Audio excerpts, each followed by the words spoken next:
Hoy vamos a hablar exactamente de qué es la montaña de Montserrat en Cataluña.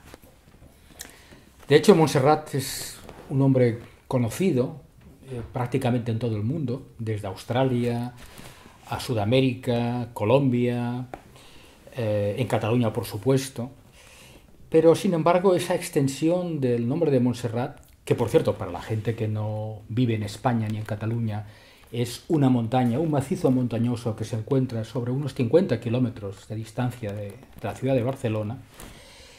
Esta montaña tiene una larga historia. Sorprendentemente, los catalanes no conocen demasiado la montaña. Yo diría que hay dos grandes tragedias para Cataluña, que es una de las regiones autónomas de España, pero históricamente siempre ha buscado su independencia. La primera tragedia es evidentemente esta, que no ha podido ser nunca un país, una nación totalmente independiente. Pero probablemente la segunda tragedia es que no conoce bien la montaña de Montserrat, que es de hecho su montaña, uno de sus emblemas fundamentales. Yo diría que los catalanes tienen una relación muy extraña con la montaña. Existen los catalanes tradicionalistas, que ven en la montaña meramente aspectos religiosos, tradicionales. Luego están los catalanes de izquierda, progresistas, que les cae muy mal el tema vaticanista y la religión católica y los monasterios, y rechazan en parte esa montaña.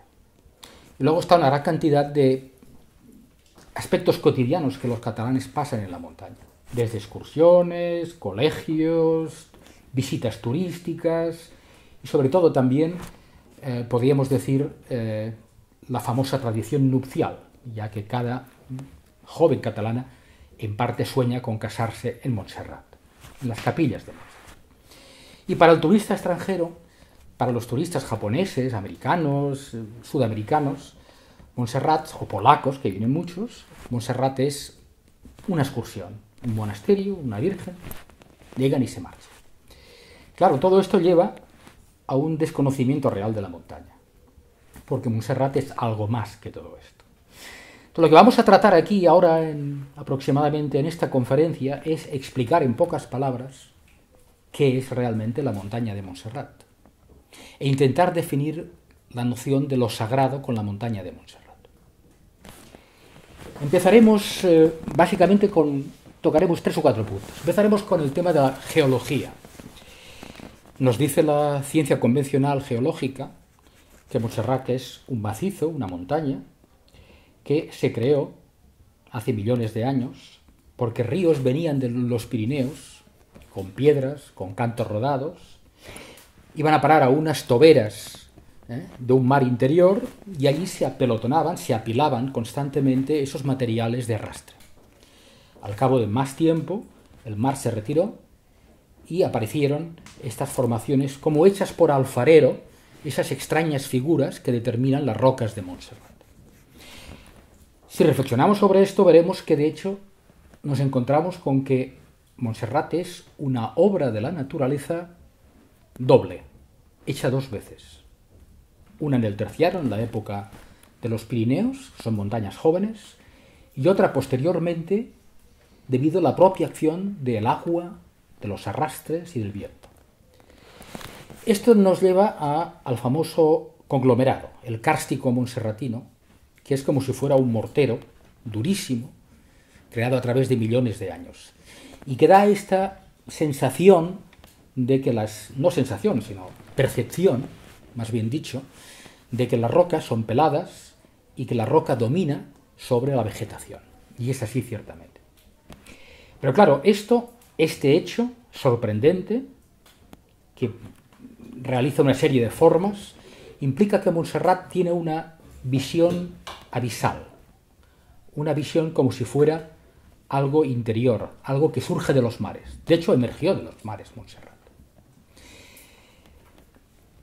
Esas rocas, esas formas de las rocas a nivel estético producen lo que conocemos como paraidoilas. Las paraidoilas son estas visiones que uno tiene cuando hay un accidente natural y uno parece que adquiere forma humana o forma significativa. Ha ocurrido muchas veces en Marte. en las tomas del Voyager en Marte y las sondas Viking. Montserrat ocurre lo mismo. Uno atraviesa Montserrat y a través de los siglos los catalanes han dado nombres a esas pareidoias.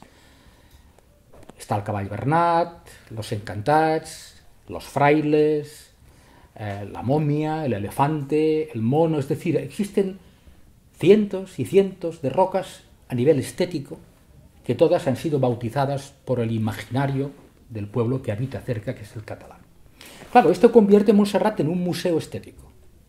Transitar por Montserrat es como si transitases con una visita a un gran museo europeo. Pero hay más del tema, a nivel geológico, ¿no?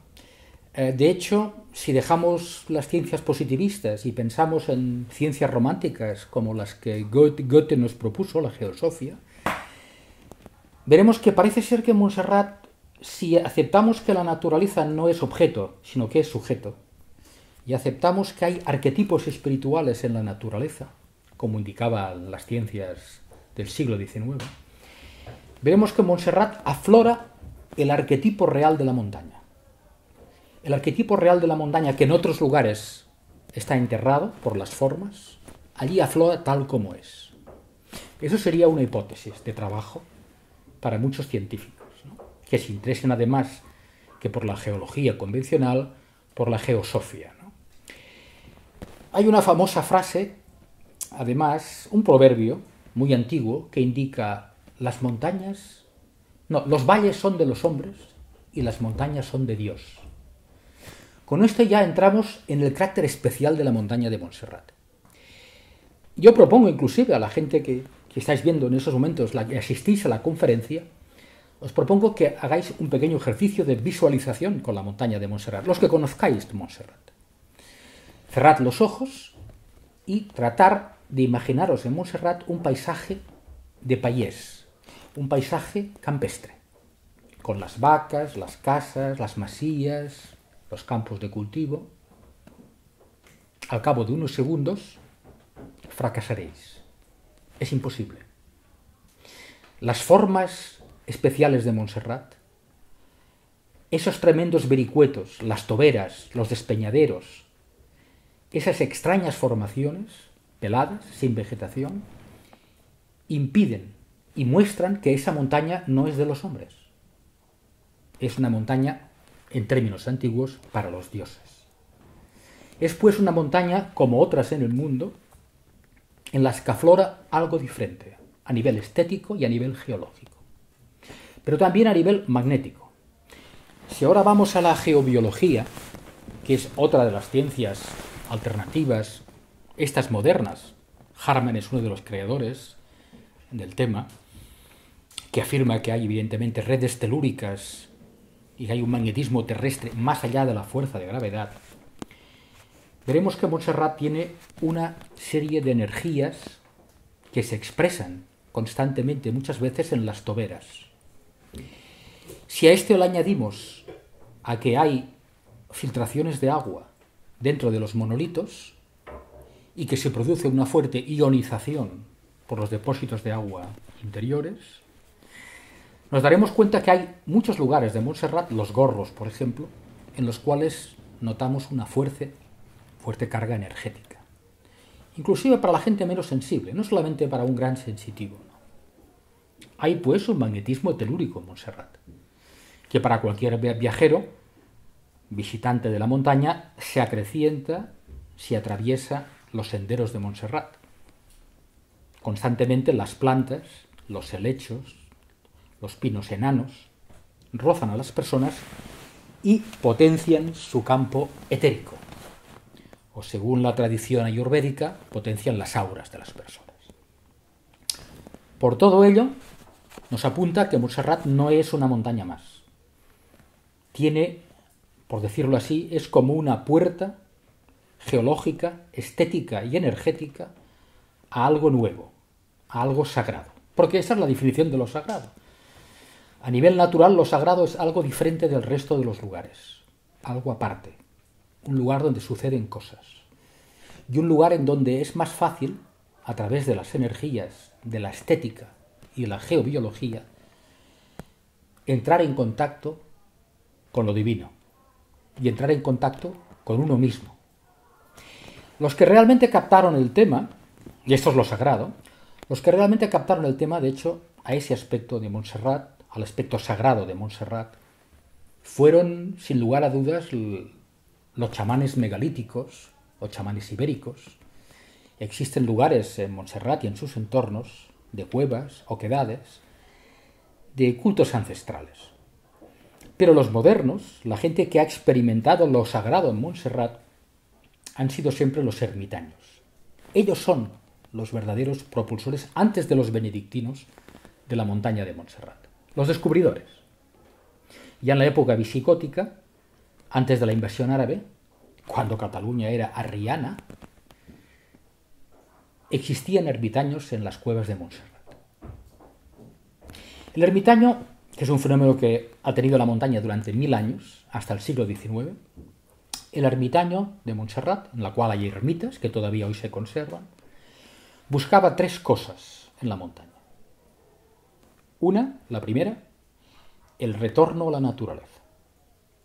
2, el autoconocimiento. Tratar de reflexionar sobre sí mismos y saber exactamente cuál era su destino personal, en un giro de su vida. Y 3, gracias a ese contacto de soledad y de naturaleza, a ese Montserrat interior, era posible conectar más fácilmente con la divinidad, con lo divino, tanto exterior como interior. Eso era el descubrimiento de los ermitaños de Montserrat, como existieron en otros lugares, en Egipto, al principio del cristianismo, en Turquía, en Grecia, en la tradición del Monte Athos ortodoxos, o la tradición del Shinto en Japón. Pero más allá de los ermitaños, vale la pena hablar también, para contestar a la pregunta ¿qué es Montserrat?, las personas que en los siglos modernos y fueron descubriendo el tema de lo sagrado en Montserrat. Básicamente los viajeros románticos. Para empezar, un personaje que la mayoría de las personas que estáis en la conferencia conoceréis, que es Ignacio de Loyola, Íñigo, el creador de la Compañía de Jesús, de los jesuitas.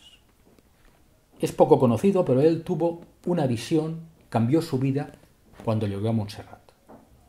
Llegó a Montserrat, tuvo realmente su encuentro con Damasco, ¿no?, la caída del caballo de Damasco, y volvió a Manresa, se quedó un tiempo en Manresa viviendo en cuevas, visitando Montserrat. Gracias a esta potencia de la montaña, él tuvo diversas visiones en el Cardener, en Manresa, frente a Montserrat. Y luego, evidentemente, en Italia, en la Storta, tuvo la visión definitiva en la cual le mostraba qué es lo que tenía que hacer para la Compañía de Jesús. Pero fue en Montserrat donde él hizo los ejercicios espirituales, donde tuvo la idea. Todavía hoy existe la cueva y existe la atmósfera de los ejercicios espirituales en Montserrat y en Manresa, el Colegio de los Jesuitas. Otro viajero clave fue en el romanticismo Laborde, el francés, que se dedicó a pintar prácticamente, nos transmitió una belleza tremenda a través del arte de Montserrat. Pero desde el punto de vista de lo sagrado, lo importante es la conexión de Montserrat con la cultura germana, con Weimar. Humboldt, un gran viajero alemán, vino a Montserrat en el siglo XIX, a principios. Y cuando llegó a la montaña quedó anonadado, atónito, al ver que todas las cosas que veía en Montserrat, el monasterio, las rocas, las ermitas, los ermitaños, se asemejaban totalmente a un poema de Johann Wolfgang Goethe llamado Die Geheimnisse, los misterios, en la cual Goethe hablaba de qué era la religión, su visión de la religión. Humboldt quedó tan asombrado de esta coincidencia, pensó que Goethe había escrito ese poema con un sueño, porque Goethe nunca estuvo en Montserrat. Hizo un ensayo famoso, que todavía hoy puede encontrarse, el Montserrat, y se lo envió a Weimar, a Goethe. De esta forma, Montserrat entró en el imaginario europeo. La gran cultura germánica, Weimar, que era algo así como Internet para nuestra época, supo de Montserrat. No solamente supo de Montserrat, sino que Goethe lanzó una famosa frase al leer el artículo, tiempo más tarde, cuando contestó a unos estudiantes. Dijo: cada hombre solo será feliz y hallará su paz interior cuando encuentre su Montserrat interior. Cito de memoria la frase. De esta forma convirtió en símbolo a Montserrat, símbolo para Europa, símbolo del autoconocimiento, del crecimiento personal. Esa fue la contribución. Schiller también introdujo una serie de ideas que ahora no podemos extendernos. Pero lo importante es que, con la frase de Goethe, la cultura germana ligó Montserrat definitivamente a Montsalvatge, a la famosa tesis de Wolfgang von Eschenbach en la novela Perceval, en la que se nos habla de la búsqueda del Grial, que Perceval puede encontrar el Grial en un castillo allende los Pirineos llamado Montsalvatge, y que la tradición de Weimar empezó a identificar con la posibilidad de que fuese Montserrat, aparte de Montsegur. Todo esto fue muy interesante inclusivamente de cara al siglo XX, ¿no? En el siglo XIX hubieron catalanes románticos, Verdaguer, por ejemplo, o Maragall, Joan Maragall, que conocían esta conexión germana y que conectaron rápidamente con el tema de lo sagrado en Montserrat. Verdaguer es especial en esto. A pesar de su cristianismo convencional, llamémoslo así, fue un gran conocedor de lo sagrado en Montserrat. El Virolai es uno de estos himnos extraños que nos dicen muchas cosas de ese tema. En el siglo XX quería destacar a un artista, Joseph Beuys, el gran personaje del arte moderno, el creador del happening, el famoso artista alemán, piloto de la Luftwaffe, que cambió su vida. Cuando vino a España y visitó a Montserrat, se quedó anonadado con Montserrat. Lo relacionó bastante con los Rosacruces, que en el poema de Goethe también sale, y con la antroposofía de Steiner. Steiner había conocido a Montserrat a través de Weimar. Y Beuys escribió algo sensacional sobre Montserrat y sobre Ignacio de Loyola. Manresa, Estación Central, que nos explica cuál es la última visión de lo sagrado en Montserrat. Una obra prácticamente desconocida para la mayoría de los catalanes. Bien, vamos a terminar con el resumen entonces de qué es lo sagrado y qué podemos hacer para aproximarnos a Montserrat. Hemos visto que Montserrat es algo sagrado en el sentido de las antiguas tradiciones religiosas. Evidentemente, gracias a ese magnetismo de la montaña, a esos aspectos estéticos, geobiológicos e históricos de la montaña a través de Weimar, Montserrat es un lugar de autoconocimiento, de crecimiento personal y de encuentro con lo divino. Que exista la Virgen Nerga, que exista la Atenea Negra, la Virgen Montserratina, es una prueba más de la adoración de lo sagrado en Montserrat. Montserrat es, pues, y ya podemos decirlo, que es la montaña que tendrían que conocer los catalanes desde este punto de vista. Tendría que ser como el Machu Picchu de los incas, como el Kailas, evidentemente, de los tibetanos, como la Arunachala de los hindúes, como el Ayia Rock o el Monte Ururú para los aborígenes australianos, como el Sinaí para los judíos y para la tradición de Palestina. De hecho, Verdaguer alude que Montserrat es el Sinaí catalán. Tendría que ser, pero no es. Ese es el problema, ¿no? Ese es el problema. El catalán desconoce, pues, esa historia de Montserrat. Que Montserrat es y puede ser el desencadenante de un cambio de conciencia en Cataluña. Montserrat puede perfectamente convertirse en uno de los desencadenantes de un cambio de paradigma espiritual en Cataluña. De hecho, hace falta, nada más para aproximarse a esto, lo sagrado, hace falta la iniciación de la montaña.